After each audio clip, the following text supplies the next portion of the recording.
GK ने अमाल को समझाते हुए कहा कि अरे तू तो ख़ानदानी है, ये लोग तो ऐसे वैसे हैं, तो इनके बातों में मत आ, इनके चक्कर में मत पड़, तू अपना देख। तो क्या हम सड़क छाप हैं?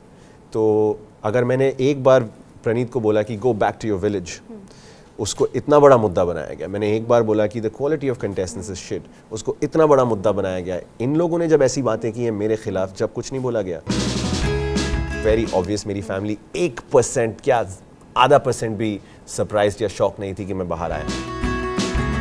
स्विमिंग कॉस्ट्यूम पहन के पूल में चला गया, लोगों ने मेरी सेक्सुअलिटी क्वेश्चन कर दी। मैंने मस्ती में थोड़ा सा ट्वर्किंग किया, लोगों ने मेरी सेक्सुअलिटी पे कमेंट कर। बजाज के बारे में तो मुझे जो पता लगा है बाहर आके, जो लोगों के ऊपर उसने फिजिकल असॉल्ट किया है, ये सब बातों पे तो मैं घुसना भी नहीं चाहूँगा। हाय बसीर, बहुत बहुत स्वागत है आपका ऑन टेलीटॉक इंडिया। फैंस का एक ही रिएक्शन है जब से आप बाहर आए हो कि एविक्शन जो बसीर का रहा है that has been unfair. I want to know आपका क्या कहना है ऑन दिस अनफेयर एविक्शन वाला अटैक, एंड क्या आपको लगता है कि कोई और एक कंटेस्टेंट है घर में जो डिज़र्व करता था आपकी जगह बाहर आना? देखिए, जनता इस शो का एक ऐसा हिस्सा है जिसके लिए ये सब कुछ हो रहा है। अगर देखने वाला कोई नहीं होता तो वहाँ बैठते कोई नहीं है, इतने सारे लोग मिलके शो बनाते नहीं। तो अगर जनता का ये कहना है कि ये बहुत अनफेयर है, ये सिर्फ मेरी जनता नहीं है, ये शो की जनता है, ये सिर्फ मेरी ऑडियंस नहीं है, ये पूरे शो को देखने वाले लोगों का कहना है। तो I think it's a big big big statement coming from the audiences कि हाँ भाई ये बहुत गलत हुआ। पर्सनली मुझे लगता है कि मेरी जर्नी इतनी जल्दी ख़त्म होने वालों में से नहीं रही है। मैंने जितना इस शो को इस सीज़न दिया है, मुझे लगता है बहुत मज़ेदार रहा है मेरा सफ़र। एंड ठीक है, अगर बिग बॉस की जर्नी यहाँ ख़त्म होनी थी तो ठीक है, आई एक्सेप्ट इट। बट मेरी जगह पर कोई बाहर होना, ऐसे तो बहुत लोग हैं, बट मैं ये नहीं चाहूँगा कि लोग किसी और के रिप्लेसमेंट में बाहर हों। अगर उनकी गेम नहीं चल रही तो उनको बाहर होना चाहिए। अगर ये जो कर रहे हैं, जो भी अंदर घर में बैठे हैं, अगर वो जनता को पसंद है और वो अंदर बैठे हैं तो सराखों पर भाई रखो उनको और देखो, मज़े करो, एंजॉय करो। आई फील लाइक ऑडियंस को अगर वोट डालने की बात हो तो वोट्स तो मेरे कम नहीं हो सकते। ये मैं कभी नहीं मानूंगा कि मुझे वोट्स के बेसिस पर बाहर किया गया है। जो भी रीज़न रहा है उनके लिए उनको मुबारक, but I am happy to be back in to my life और बहुत खुश हूँ मैं इस चीज़ से। बट आज जब आप अपनी जर्नी देखते हो बिग बॉस 19 की, आपको कहाँ लगता है कि आपकी गेम कहाँ गलत चली गई, that you are today out and maybe someone else is inside the house, inside in your place, because आपको भी लग रहा है कि अब वोट के बेसिस पे तो बाहर नहीं हो सकते? मुझे ये लगता है कि मेरे डिसीजंस हमेशा बहुत स्ट्रॉन्ग रहे हैं। मैंने इस गेम को बहुत रियल तरीके से अप्रोच किया, जैसे मैं रियल में हूँ। मैंने कोई डिप्लोमेसी में नहीं किया, मैंने कोई गेम में कैलकुलेटिव होके इस गेम को अप्रोच नहीं किया। शायद मेरी गलती वही है कि मैं लोगों की तरह इसको एक खेल की तरह नहीं लिया मैंने, और मैंने इस चीज़ को बहुत रियल लाइफ की तरह अप्रोच लिया। शायद मुझे दूसरों की तरह अपने आप को भी डिप्लोमेटिक रखना ज़रूरी था, और मैं दोस्तों के साथ खड़ा रहा, मेरे साथ कोई नहीं खड़ा रहा तो भी मैं उनके साथ खड़ा रहा। तो जब मुझे कोई लोग पसंद है तो वो मेरे दिल में उनके लिए प्यार मोहब्बत है तो मैं उनके साथ हूँ, और दूसरे लोगों के लिए नहीं है तो मैं उनके साथ फेक करने वालों में से तो हूँ नहीं। तो या आई थिंक कहीं ना कहीं क्योंकि मैं एक तरफ रह गया, शायद वो मेरे लिए वर्क नहीं किया। अभी जो फ़िलहाल जो कंटेस्टेंट्स है घर में, उनमें से जो भी आपके इंटरेक्शंस रहे घर में, कौन सा एक ऐसा कंटेस्टेंट है जिसने आपका बहुत ही दिल दुखाया एंड सॉर्ट ऑफ ऐसा आप बोल सकते हैं कि वो आपकी नज़रों से अब उतर गया है वो इंसान? फरहाना ने भी बहुत ऐसी बातें बोली थी शुरुआत में जिसकी वजह से मुझे बहुत हर्ट हुआ, एंड मेरा फॉरगिविंग नेचर है तो मैं उनको सबको पीछे रख के मैंने अपनी दोस्ती कंटिन्यू की। और मेरे पीठ पीछे प्रणीत ने बहुत ही बकवास बात बोली थी एक, कि इसको तो इसकी बहन भी चलेगी। अगर बिग बॉस के शो पे, कैमरास पे, माइक पे एक इंसान को ये कह रहे हैं कि ये अपनी बहन के साथ भी सो सकता है, तो उस चीज़ को मुद्दा क्यों नहीं बनाया गया? बिग बॉस ने तो ये सुना था, ये टीवी पर दिखाया गया, ये कैमरास पर है, ये क्लिप मैंने अपने आंखों से देखी, अपने कानों से सुनी है, तो क्यों वीकेंड के वार पे ये सब बातें नहीं उठाई? जीके ने अमाल को समझाते हुए कहा कि अरे तू तो ख़ानदानी है, ये लोग तो ऐसे वैसे हैं, तो इनके बातों में मत आ, इनके चक्कर में मत पड़, तू अपना देख। तो क्या हम सड़क छाप हैं? तो अगर मैंने एक बार प्रणीत को बोला कि go back to your village, उसको इतना बड़ा मुद्दा बनाया गया। मैंने एक बार बोला कि the quality of contestants is shit, उसको इतना बड़ा मुद्दा बनाया गया। इन लोगों ने जब ऐसी बातें की हैं मेरे खिलाफ, जब कुछ नहीं बोला गया। जब वो एक कॉमेडी टास्क आया था जहाँ पे उनको रूम में जाके कमेंट्री पास करनी थी, और उसमें मृदुल ने बोला कि मेरे मोज़े 200 रुपये के हैं, इसकी सोच 2 रुपये की है। ऐसी बातें की गई है, तो कहीं भी ऐसे चीज़ के मेंशंस नहीं हुए, मुझे कहीं गाइडेंस नहीं मिली, मुझे कहीं पे भी एक बार भी फीडबैक नहीं मिला, मुझे बताया ही नहीं गया कि मेरे पीठ पीछे कैसी बातें बोली जा रही हैं, तो फिर हम क्या करें? एक कंटेस्टेंट क्या कर सकता है, क्योंकि उसके पास तो उतनी लिमिटेड इन्फॉर्मेशन है जो वो अपने आसपास देख सकता है। तो ये सब चीज़ें मुझे डिसअपॉइंटिंग लगी कि शो ने जब सबको इक्वल पे देखते हैं, सबके लिए उतना ही फीडबैक आ रहा है, तो मेरे लिए क्यों नहीं आया फिर? क्या आपको कहीं ना कहीं साइडलाइन कि मैं साइडलाइन हो रहा हूँ ऐसा फीलिंग कभी आई? साइडलाइन नहीं कहते हैं, आई फील लाइक उनको लगा होगा कि मैं इतना स्ट्रांग हूँ कि मुझे ये सब जानने की ज़रूरत नहीं है, क्योंकि अगर मुझे ये पता लगता तो मैं उनको छोड़ता नहीं। और जिस तरीके से मैं घर में था, जिस तरीके से मैं अपने मुद्दों पे खड़ा होता था, मैं अपनी आवाज़ उठाता था, वो इतना लाउड हो चुका था कि दूसरे कंटेस्टेंट शायद दिख नहीं रहे थे। तो शायद इस वजह से मुझे थोड़ा कम दिया गया, इंपॉर्टेंस कम दी गई। मुझे उनको लगा होगा कि बसीर को पुश की ज़रूरत नहीं है, बसीर तो वैसे भी खेल लेगा। तो वो शायद वो इतने कॉन्फिडेंट थे मुझे लेके कि उनको लगा कि बसीर को पुश करने की ज़रूरत नहीं है। जैसे आपने कहा योर जर्नी, आपकी जो जर्नी रही है उसका भी ग्राफ रहा है, राइट? इनिशियल वीक्स में हमने देखा एक लाउड, एक अपफ्रंट बसीर, बट कुछ हफ्ते ऐसे भी थे जहां आप थोड़े शांत हो गए थे और वो कई लोगों ने भी ऑब्जर्व किया। क्या आपको भी क्या ऐसा मोमेंट रहा जो वो चेंज, वो ट्रांजिशन आया आपके जर्नी में? जब हफ्ता दर हफ्ता एविक्शन रोकी जा रही थी, 4 से 5 हफ्ते नॉमिनेट हो रहे हैं लोग, जनता पागलों की तरह वोट्स डाल रही है और एविक्शन को बोल रहे हैं no eviction this week, Diwali है नो एविक्शन, ये है नो एविक्शन, नो एविक्शन। हम इतना खेल रहे हैं, हम अपने पंगे ले रहे हैं, हम लोगों को नॉमिनेट कर रहे हैं, दोस्तियां साइड में रख के दुश्मनियां बोल रहे हैं, और आप लोगों को भेज ही नहीं रहे। तो क्या 14 लोगों को टेम्पो में फिनाले ले जाएंगे? 10वें हफ्ते में भी 14 लोग घर में बैठे हैं। What is going on? You feel demotivated. जब आपको फीडबैक नहीं मिल रहा, यू फील डीमोटिवेटेड। कितने बार मैंने वहाँ बैठ के लोगों को बोला है कि गाइस, पता ही नहीं चल रहा कि शो किसका चल रहा है, किसका कौन लीड में है, कौन नहीं है, किसको लोग पसंद कर रहे हैं, नहीं कर रहे हैं। ब्लैंक स्पेस हो जाती है। मेरे जैसा बंदा जो रियलिटी शोज़ में रहा है, ऑलरेडी शोज़ कर चुका है, उसको भी फीडबैक की ज़रूरत है भाई। मैं कोई अंतर्यामी नहीं हूँ, ना ही मैं सुपर ह्यूमन शक्तिमान हूँ कि मुझे अपने आप सोते सोते खबरें आ जाएंगी। इट्स जस्ट ठीक है, it's the way of the nature of things in Bigg Boss. I guess मेरा पहला एक्सपीरियंस है और I think I hope this is the last one. But Abhishek Bajaj के साथ आपकी इक्वेशन पहले से ही वो अच्छी नहीं रही, राइट? फाइट्स देखे, आर्ग्यूमेंट्स देखी, क्लैश ऑफ ओपिनियंस थे। कौन सी एक ऐसी चीज़ थी, मतलब कौन सी एक चीज़ है जो आप अभिषेक की स्टैंड ही नहीं कर सकते? मुझे लगता है कि वो बहुत ही बचकाना है और वो भोला हो सकता है, और उसकी बातें मुझे बहुत ही इलॉजिकल लगती थी। उसको जब मौका दिया जाता था बोलने के लिए तो स्ट्रांगली वो चीज़ को ओपिनियनेटेड होकर नहीं बोलता था। एंड वो सिर्फ ग्रुप में खेलने वाला इंसान था। उसकी कुछ चीज़ें जो मुझे शुरू में दिख गई थी कि वो फिजिकल टास्क में बहुत वायलेंट होता था, बहुत अग्रेसिव होता था। Do you think I don't have what it takes to put up a fight with a man? I have fought people double my size. 160 kilo के बंदे को मैंने 3 बार रिंग के बाहर फेंका था एस ऑफ स्पेस में, तो ये तो हवा था मेरे सामने।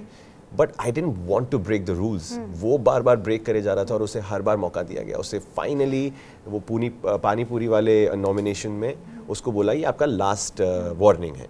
इतने दिन लगेंगे आपको किसी को लास्ट वार्निंग देने में? तो मुझे लगा कि वो बहुत he was not approaching the game. वो बहुत फेक भी था मेरे नज़र में। जैसे ही कैप्टन बन गया जनता के लिए, वो आके कपड़े चेंज करके एक फेक अवतार में अपने आप को प्रेजेंट किया। तो ये सब चीज़ें मुझे बहुत अनरियल लगती थी। All for the cameras. उसकी कॉन्वर्जेशंस मैंने उसको अशनूर को बैठ के सामने बात करते हुए सुना है। वो जब वो बैठे थे वहाँ पे, बैठने से पहले वो 2 मिनट पहले चल बैठते हैं, ऐसे बात कर रहे हैं, वहाँ बैठते ही तुझे पता है मैं अपने सपनों में ऐसा, ये तो मेरे को लग रहा है ये सीरियल थोड़ी चल रहा है यार। आप एक फिक्शनल कैरेक्टर की तरह अपने आप को पोर्ट्रे कर रहे हो सिनेमैटिक तरीके से। That was a bit stuff that I would never take. Although you had your मतलब जो भी आपके अप्स एंड डाउन्स रहे फरहाना के साथ, लोगों को आपकी दोस्ती भी बहुत अच्छी लगी। कीपिंग असाइड जो भी आपके डिफरेंसेस रहे फरहाना के साथ, what is the one thing जो आप बहुत ही चेरिश करते हो, जो आपके अच्छे कॉन्वर्सेशंस रहे, कुछ अच्छे मोमेंट्स रहे उनके साथ? Absolutely, it was a very beautiful journey with Farhana Bhatt, क्योंकि वो बहुत ही रॉन्ग फुट पे शुरू हुई थी एंड फिर हम एक बहुत ही ब्यूटीफुल स्पेस में आके गिरे। एंड जब तक वो चला I was in a very good state of mind, बहुत ही हैप्पी। और हमारी दोस्ती जितनी भी रही, थोड़े बहुत डिसअपॉइंटमेंट्स रहे, तो I have a lot of good memories with Farhana and I would like to cherish them as long as I can. और अगर वो जीत के भी आए या वो फाइनल्स में टॉप 2 में भी आए, I will be happy for her. And yeah that's about it. आप किसको देखते हैं टॉप 2 में? That makes me ask. देखिए, मैं honestly I don't have an answer to this. कोई भी हो सकता है, क्योंकि अगर मैं 9th वीक में बाहर हो सकता हूँ तो जीत तो अशनूर भी सकती है, जीत तो मालती भी जीत सकती है। इस तरीके से शो चल रहा है कि कोई भी जीत सकता है, जी के, Ashnoor, Bajaj, Kunika ji, everybody has a chance now that I am out of the house. But जैसे मैंने पहले भी मेंशन किया, लोगों के लिए बहुत शॉकिंग था एविक्शन आपका, आपके लिए भी रहा है। व्हाट वाज योर फैमिली का रिएक्शन जब उनको पता चला कि यू नो? आप बिलीव करेंगी मैं जो बोलूँगा? आप बोलिए। दे वर रेडी, क्योंकि एक पैटर्न होता है ना, जिस तरीके से मुझे एपिसोड्स में दिखाया जा रहा था शुरू के कुछ हफ्तों में, फिर मेरे एविक्शन से 2-3 हफ्ते पहले जिस तरीके से मेरे को मेरी ऑडियोज़ कट की जा रही हैं, मैं दिख नहीं रहा हूँ, 1.5 घंटे के एपिसोड में मैं 2 मिनट भी नहीं दिख रहा हूँ, तो it's the most regular and most readable pattern of how you want to delete somebody from the space. तो इट वाज वेरी ऑब्वियस। मेरी फैमिली 1% क्या आधा % भी सरप्राइज या शॉक नहीं थी कि मैं बाहर आया। They were already, they were praying for me कि ये बच्चा बाहर आए, क्योंकि मेरा बच्चा खुश नहीं है और वो वहाँ पे सैड है, मायूस है। उससे अच्छा मेरा बच्चा घर आए, खाए पिए, अपने घर वालों के साथ रहे मज़े से। अभी पहली इंटरेक्शन क्या रही विद योर मॉम जब आप घर से बाहर आए? मैं तो डायरेक्ट घर पे जाके बेल बजाया हूँ तभी बात की है। मैंने ना फ़ोन किया ना कुछ ना किया सामने से। And my brother was on the video call, उन सबसे मैंने, they were very happy and they were so proud of me and they got to see this side of me, जो ये पिछले 4-5 साल में मैं अपने घर से बाहर रहा हूँ। बॉम्बे शिफ्ट हुआ था 2022 में। उस दिन से अब जो मैं नए चीज़ें जो मेरी पर्सनालिटी में ऐड होती रही, उसको मुझे अपने घर वालों को भी दिखाने का मौका मिला बिग बॉस में। And they are very happy to see this काम कंपोज बसीर, क्योंकि एग्रेशन तो ज़िंदगी भर रहेगा अंदर, but there was also a lot of my personality जो पहले भी नहीं दिखी थी। तो ये मेरी अडल्टहुड का एक हिस्सा था जो उनको भी देखने मिला। Amazing. Looking back at your journey, कौन सा एक मोमेंट है जो आप फील करते हो कि वो डिफाइनिंग मोमेंट है and you are proud of the fact that you know you handle that particular moment या जो भी सिचुएशन वेरी वेल? जब मुझे 0 वोट्स आए थे नॉमिनेशन से बचने के लिए, मेरे कोई मेरे साथ खड़ा नहीं हुआ था। I still stood up for my self, I was still the friend. मैं सबके साथ रहा, मैंने किसी के साथ कोई पंगे नहीं लिए, अननेसेसरी लड़ाइयाँ नहीं की। लास्ट नॉमिनेशन में भी अभिषेक ने मुझे नॉमिनेशन में डाला, मैं जाके एक बार भी नहीं पूछा कि क्यों। तो डिफाइनिंग मोमेंट्स ऐसे होते हैं जो आपको एक्चुअली आपको अपने आप को फील कराना होता है कि I can do a lot about this but I don't want to do because I know what's happening. तो मैंने अपने आप में वो फील किया जो मैं पहले वाले शोज़ पे नहीं फील कर पाया, कि I have the acceptance to see जो हो रहा है वो हो रहा है। एंड आपका भाईचारा जो अमाल के साथ है, लोगों ने बहुत एंजॉय किया। दैट वाज अ स्पेस जहाँ आप खुश रहते थे, आपके डीप कॉन्वर्सेशंस होते थे अमाल के साथ। क्या लोगों को वो भाईचारा बाहर भी दिखेगा वंस अमाल आल्सो कम्स आउट? डेफिनेटली सबके साथ रहेगा। जितने भी लोग थे जिनके साथ लड़ाइयाँ हुई, जीके के साथ भी दिखेगा, बजाज के साथ भी दिखेगा, मृदुल के साथ भी दिखेगा, क्योंकि दिल में रख के क्या फ़ायदा है। 100 दिन में शो ख़त्म है।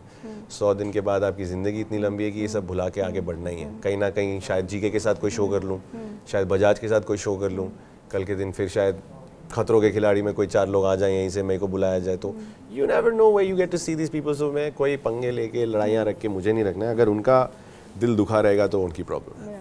बट क्या आपका दिल दुखा था जब मालती ने क्वेश्चन की थी आपकी सेक्सुअलिटी? एंड नहीं, क्योंकि मुझे पता ही नहीं था ना अमाल ने आके मुझे बताया, ना मालती ने मुझे बताया। अब जब आपको पता है, बाहर आके जब मुझे दिखा और ये सुनाई दिया, तो मैं थोड़ा डिसअपॉइंट तो हुआ हूँ। What else do you expect from a Malti यार? Bloody doesn't matter. और मालती से हटके भी दुनिया में, ज़िंदगी में ऐसे बहुत लोग हैं जिनके अपने अपने ओपिनियन है। मैं एक पिंक स्विमिंग कॉस्ट्यूम पहन के पूल में चला गया, लोगों ने मेरी सेक्सुअलिटी क्वेश्चन कर दी। मैंने मस्ती में थोड़ा सा ट्वर्किंग किया, लोगों ने मेरी सेक्सुअलिटी पे कमेंट कर दिया। मैं एसो स्पेस पे पूरा लड़की बन के, बसीरा बन के घुमा हूँ एंटरटेनमेंट पर्पसेस के लिए, तब ये सब सवाल नहीं उठे।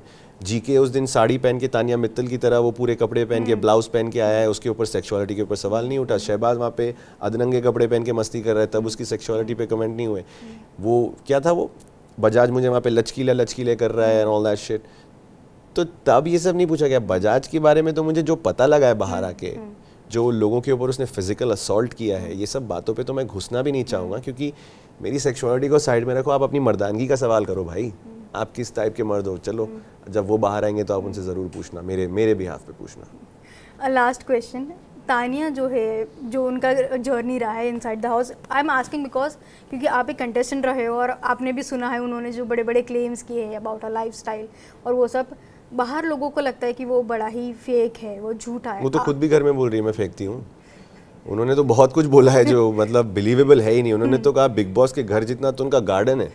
जो मैंने बाहर आके देखा, उनका घर इतना ही है, तो गॉड नोज मैन। एंड मुझे ये पता लगा उनके डैड रियल एस्टेट एजेंट हैं, बहुत अच्छा काम करते हैं, तो good luck to them, good luck to her.